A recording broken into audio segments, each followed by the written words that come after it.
Today, the thing that is on my mind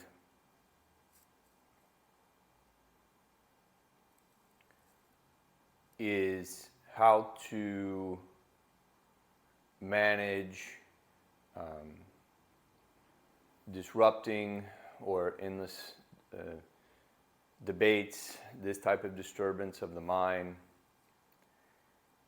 That would include mind chatter, and when we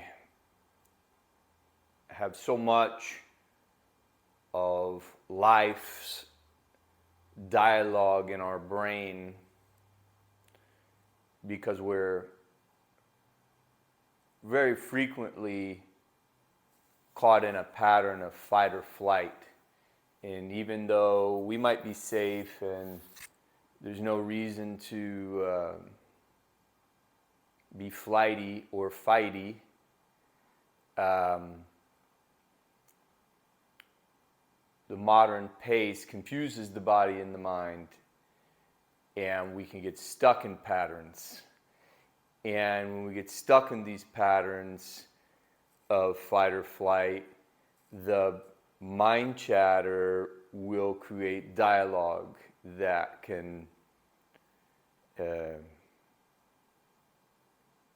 occupy the mind a large percentage of the time, including when you're trying to sleep.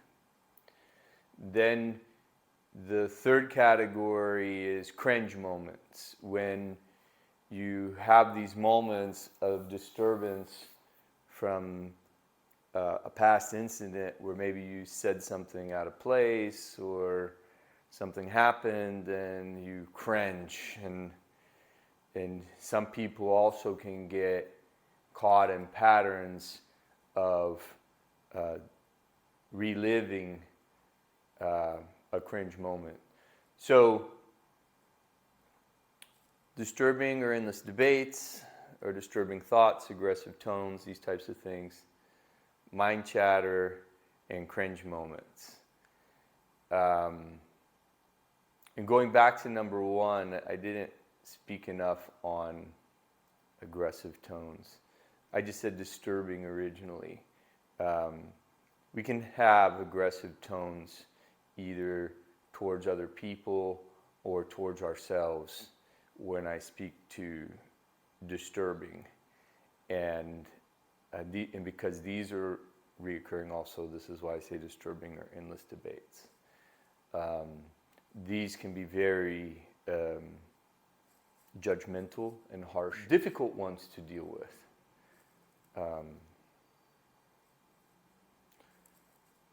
So the first solution, I think, is to take responsibility for the thoughts or the feelings that come with the thoughts, the emotions.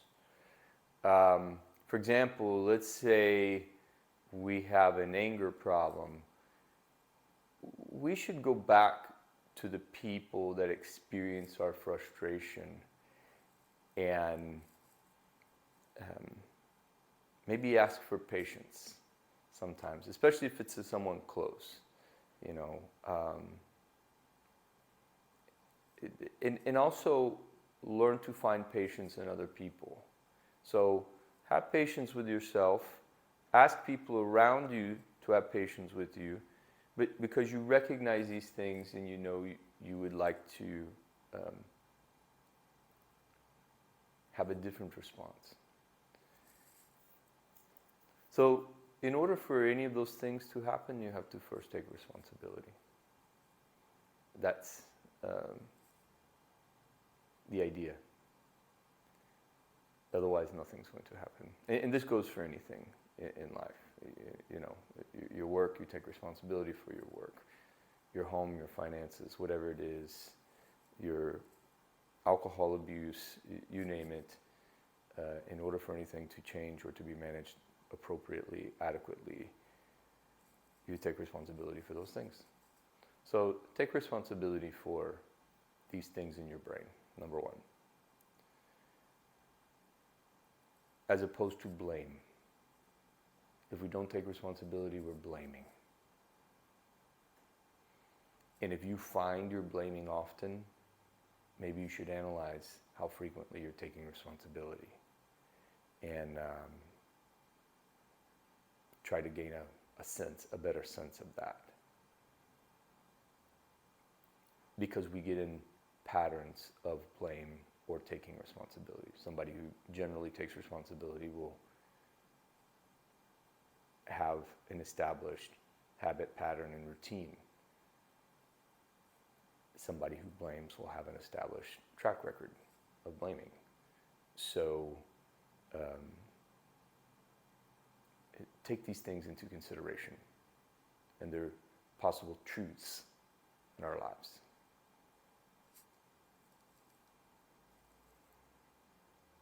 Then, besides taking responsibility, the second thing we can do is remember these things are not happening. Again, these are a product of a cycle, and you're simply reliving the cycle. So these are things related often to trauma. Either trauma we received or trauma we have given.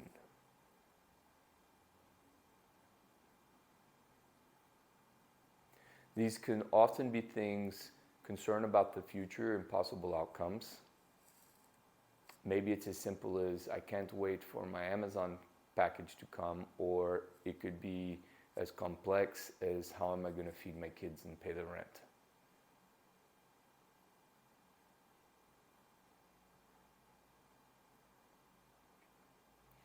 But it's usually a past or a future scenario. Past being more trauma, future being more anxiety, typically. Concern about something that happened versus concern for a particular outcome.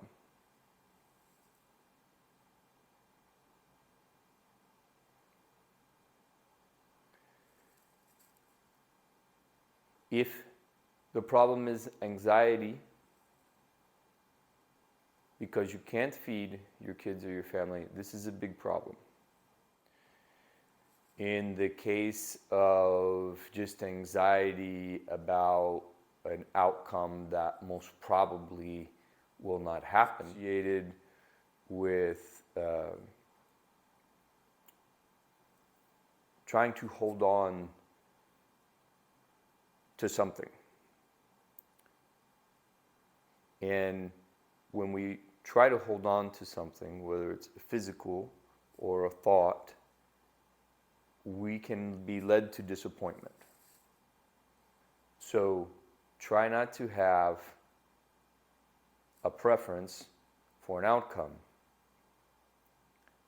anticipation, expectation. These things lead to disappointment. Now, you can have a certain amount of scheduled thought in your brain, absolutely. But too often we create our own stress. So there's two types of problems. There's the problems that you can do something about, and then there's the problems that you can't do anything about. And there's a Zen Buddhist saying that if you can do something about the problem, then there's no need to worry about it. And now on the other hand, if you can't do anything about the problem, then there's no need to worry about it. So if you can take this philosophy along with taking responsibility what you're ideally looking to do is to calm the disturbance. And realize that everything exists in cycles. We spoke about this. We recycle a behavior that we've learned. It's a pattern. It's our track record. It can be our reputation. It can be, it establishes certain things about us. And if we can disrupt that flow, we can disrupt the behavior. So I like to use the example of anger. When it comes to the example of anger, anger exists in 3 stages. First, there's frustration, then there's rage, and then there's regret. Well, it's the frustration stage that precedes the rage stage. So if we can capture ourselves in frustration and say, wow, I recognize this pattern. I know where this is going. And this is hard to do because it's so easy to default to what we know, to the continue to flow from frustration to rage. But to actually know that there's an option is empowering. Now you can say, man, if I could find a way to disrupt that flow, I won't get to the rage stage. And I won't flip out on my kids or my co-workers or whatever.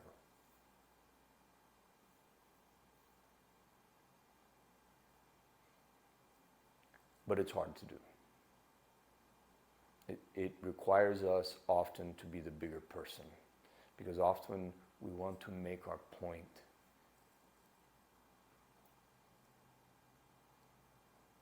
To an audience that you feel maybe brought you to this place, or you just don't know what to do. You know, looking at it from the other side of the coin, as the person receiving the rage. I often tell my kids, whenever somebody's flipping out on you, it has more to do with them than it has to do with you. Maybe their dog died that day. Maybe their mother's not well. So from the side of the rage person, what could it be? So now you have a chance to step back. And whether you understand what it is or not, it really doesn't matter. It's to understand to break up that cycle of flow. We usually don't come to really good conclusions about why. We come to management tools. So now you disrupt the thought. What do you want to place in this place?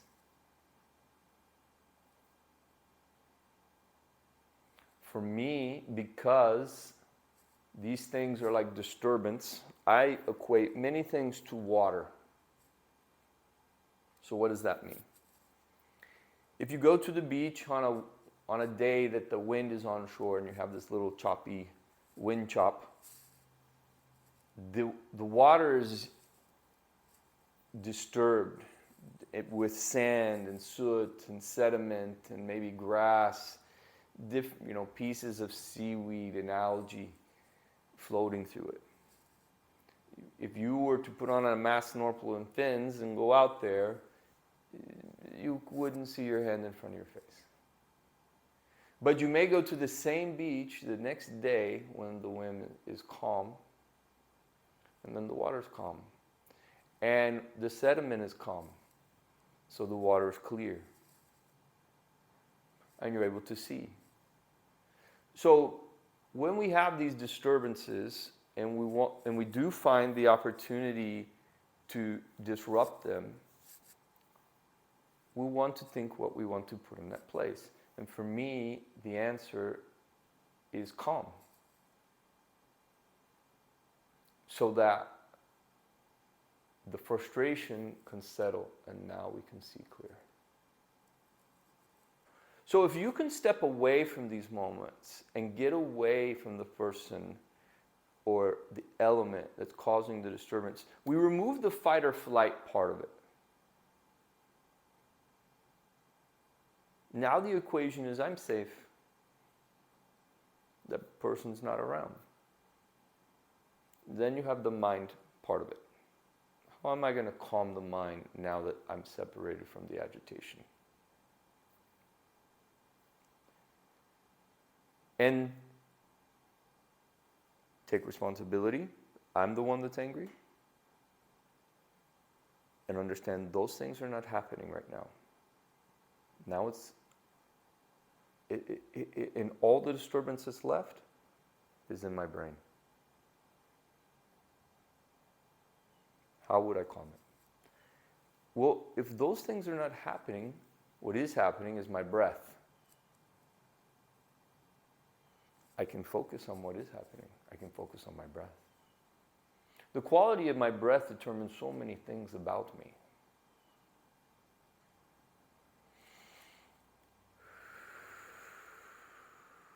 Anxiety is associated with breath.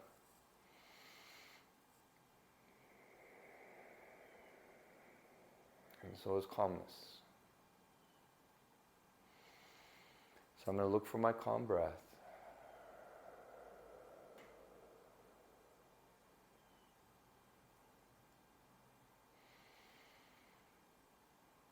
Just slow the world down.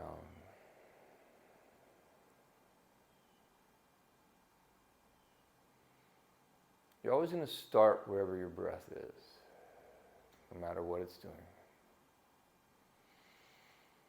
Just become aware of it, no matter what you're doing. You can be laying, you could have a pencil in your hand, you could be at a computer, you can just have a moment where you literally just step away. Sometimes it's easier to close the eyes and feel the breath and imagine it. Visualize it. Visualize your chest. Expanding and calming. Expanding and calming. Other times it's easier to leave the eyes open and to find a point. Maybe the point is on the floor. Maybe it's on your cubicle wall. I like the point to be further out rather than closer.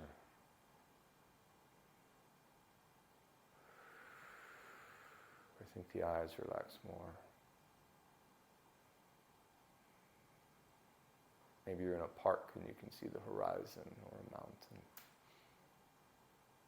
But stay connected with the breath.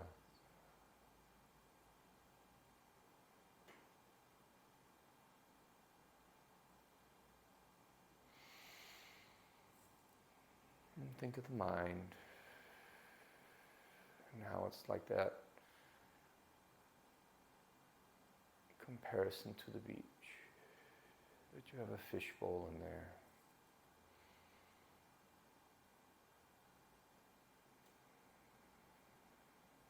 The fishbowl is much bigger than the volume size of your brain. It needs to be a big fishbowl. Like a 500-gallon, 1,000-gallon fishbowl, big fishbowl.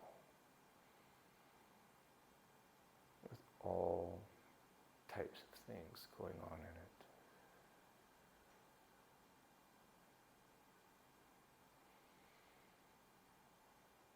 Sediment to sand, to seaweed, to algae.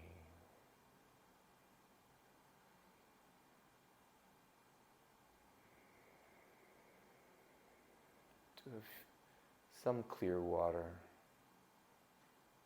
And the water becomes clear as the sediment falls. Clearing the mind. Slowing the breath.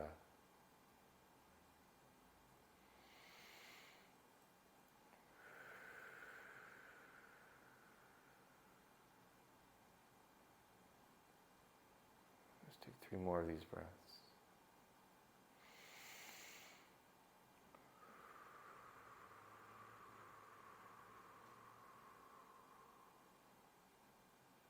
Two.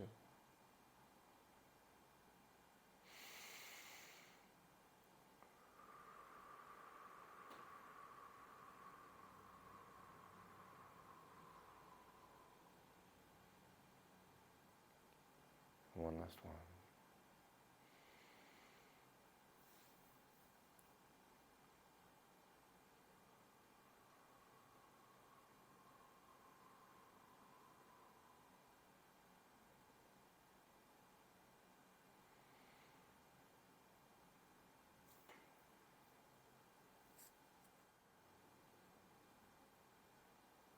The life in me honors the life in you. Enjoy the rest of your day.